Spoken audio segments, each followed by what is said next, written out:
Oh my gosh, a pile of pallets. Yay. Oh, there's Ezra. So this is the billy goat of Joshua's. Joshua raised Ezra as a little bottle kid. He weighed like what, 2 pounds? Not even. He Not weighed even? like half a pound. Yeah, so he was a tiny little dude. He was like this big. So right now we are doing some renovation. We are going to put up a lean-to shed, kind of like right where I'm standing. You know, Ezra's got his own doghouse, but like I talked about earlier, we're fixing to do a 2-doe cycle is what we're calling it. We're going to put 2 does with him in here with him for 4 months or so. And then we're going to swap them out for 2 more. And then we'll swap them out for 2 more. And that will be the ongoing cycle. So this is obviously not adequate for multiple goats because it was set up for 1. So we are modifying this pen. We're going to take these pallets and make a lean-to. We've got some tin and these I've got pallets all the time from getting tubs and mineral and bagged grain. So pallets are readily available. They're good for quick structures. Probably like if I was to build this from scratch, obviously I wouldn't build it this way, but we have these laying around and like I said, it'll be fast. We've got some tin. We can screw the tin right to these pallets. So I think it's going to work perfect for a goat structure. Not to mention I've seen 100 other people do it and it seems like it holds up for a while. If it rots, there again, I've got pallets all the time. Usually give them away to people that want them. So it won't be no big deal to swap out a pallet. So I seem to have lost the main man of the hour, but I will find him and we will start putting this together and we'll do, you know, we'll stop every once in a while and show you what we're doing and what we're thinking. Step 1, remove said billy goat so that he's not over here making a bunch of noise and stinking in your way. Step 2, what we've done so far is we're going to base everything off the back. Okay, so we're going to square everything off the back, 2 pallets. So we have toe-nailed them together, and I just got done leveling these. Like I said, it's a goat pen, but anything worth doing is worth doing well. So we have leveled that, got rid of the grass, and it's on hard packed dirt, so it's level, and we will now screw that all the way together, secure it, and then we will dig a trench and level this side if we need to. Hey, don't hit your dog.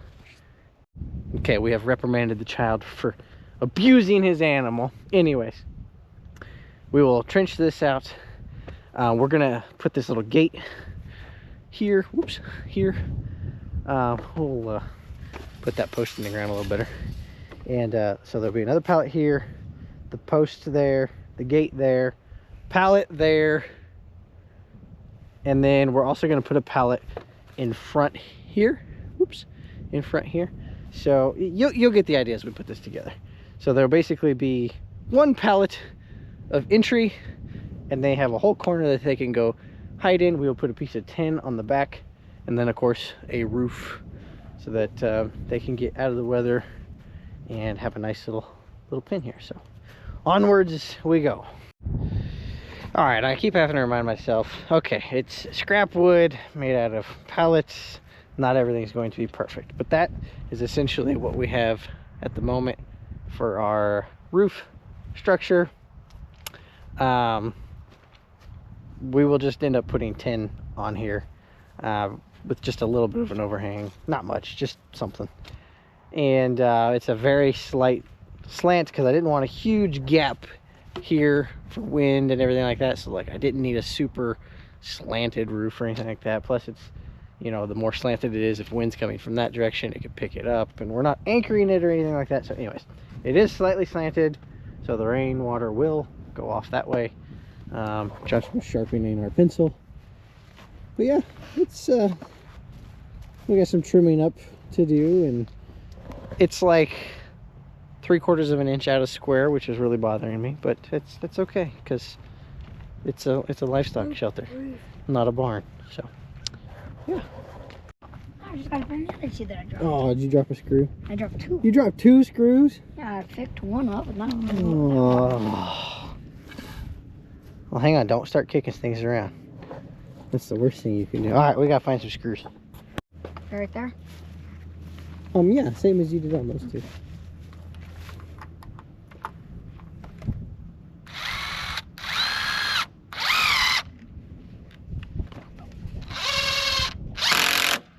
Don't go too. There you go. I was gonna say, don't sink it too deep. Good.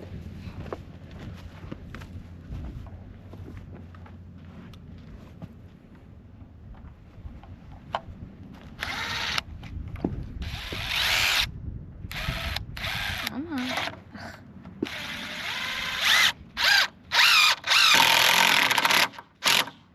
Somebody's angle that was running the chainsaw didn't cut that quite right. Yeah, you didn't. Oh, okay. I'm the chainsaw man today. So, and then on the backs, we just came up from the bottom and sunk a screw up in here rather than notching these out and screwing up from the top. So not conventional construction, but you know what? We're just trying to tie it all together. That's all we're after. And we've got to, like we've got some loose boards here and whatnot that we've got to go around. I got some sheetrock screws. We're gonna tighten it all together. But when we put the sides and the roof on, that'll really tie it together. Are you freezing to death? We're probably gonna have to take a break and go get some lunch. So we're probably gonna wrap it up there. So that'll be the end of this video. Goat structure part 1. I'll make hot cocoa. Hot cocoa. With goat milk. With goat milk, yes. Stay tuned.